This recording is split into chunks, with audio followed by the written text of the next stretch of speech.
हाय दोस्तों, आज हम इस कहानी के माध्यम से महामुनि वेद व्यास के बारे में जानेंगे। महामुनि व्यास बहुत से वेदों और महान कथा महाभारत के रचयिता थे, जिनके जीवन का सत्य भी कुछ भिन्न है। इस कहानी के माध्यम से हम उनके जन्म से जुड़े समस्त तथ्यों पर प्रकाश डालेंगे। अपनी माँ के आशीर्वाद और पिता के तप से वे एक प्रसिद्ध महामुनि बने। वेद व्यास की माता का नाम सत्यवती था। सत्यवती अप्सरा अदरिका की बेटी थी। अदरिका श्राप के कारण एक मछली बन जाती है और यमुना नदी में रहती थी। एक बार चेदी के राजा वासु शिकार कर रहे होते हैं और एक बगुले को मार देते हैं। वो ये बगुला अपनी पत्नी को देना चाहते थे, लेकिन वो यमुना नदी में गिर जाते हैं और उसे अदरिका नाम की वही मछली खा लेती है। राजा उस मछली को पकड़कर उसका पेट काटता है और देखता है कि उसके पेट में दो बच्चे होते हैं, एक लड़का और एक लड़की। राजा लड़के को अपने पास रख लेता है और अपनी प्रजा को बताता है कि वो चेदी का राजकुमार है। राजा वासु उस लड़की को मत्स्य गांधी नाम के मछली पकड़ने वाले को दे देता है। वो उसे अपनी बेटी की तरह पालता है और उसका नाम काली, क्योंकि वो रंग रूप में काली होती है, रखता है। समय के साथ काली का नाम सत्यवती हो जाता है। सत्यवती के पिता नाव भी चलाया करते थे।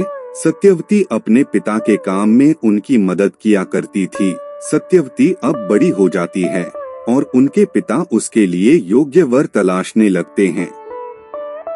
एक बार दिन के समय सत्यवती की मुलाकात ऋषि पराशर से होती है। वे उसे यमुना नदी के दूसरे स्थान तक छोड़ने को बोलते हैं। सत्यवती के पिता किसी दूसरे कार्य में व्यस्त थे, जिस वजह से सत्यवती को नाव चलाकर ऋषि मुनि को यमुना पार ले जाना पड़ा।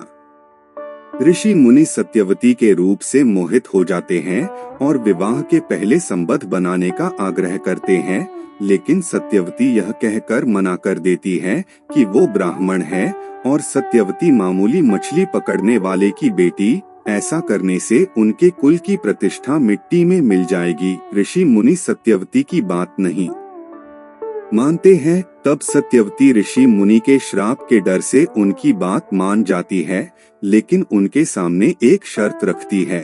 वे उनसे कहती है कि अपने संबंध के बारे में किसी को भी पता नहीं चलना चाहिए, उनको कभी कोई गलत दृष्टि से ना देखे, और ये भी बोलती है कि उनका पुत्र जगत में बहुत प्रसिद्ध और विद्वान हो, उसके ज्ञान की चर्चा दूर दूर तक हो।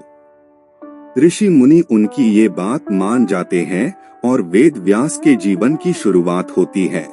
ऋषि मुनि और सत्यवती का एक पुत्र होता है। ऋषि मुनि इसके बाद चले जाते हैं और वादा करते हैं कि वे सत्यवती से कभी नहीं मिलेंगे। सत्यवती का पुत्र ऋषि मुनि के तप और आशीर्वाद से तुरंत बड़ा हो जाता है और एक हट्टा कट्टा नौजवान बन जाता है। वो अपनी माँ सत्यवती से वादा करता है कि जब भी वो उसे बुलाएगी वो तुरंत उसके पास आ जाएगा और उसकी मनोकामना पूरी करेगा। उस समय उसका नाम कृष्ण रखा जाता है। इसके बाद वे जंगल में चले जाते हैं और तपस्या में लीन हो जाते हैं। बाद में इनका नाम वेद व्यास पड़ा। व्यास बहुत से वेदों और महान कथा महाभारत के रचयिता थे। सत्यवती की वजह से कहीं ना कहीं वे भी महाभारत में एक पात्र की भूमिका निभाते हैं। इसके बाद सत्यावती का विवाह हस्तिनापुर के राजा शांतनु से हो जाता है, जिससे उनके दो पुत्र चित्रांगदा और विचित्रवीर्य होते हैं। धृतराष्ट्र और पांडव विचित्रवीर्य के पुत्र और सत्यवती के पोते थे।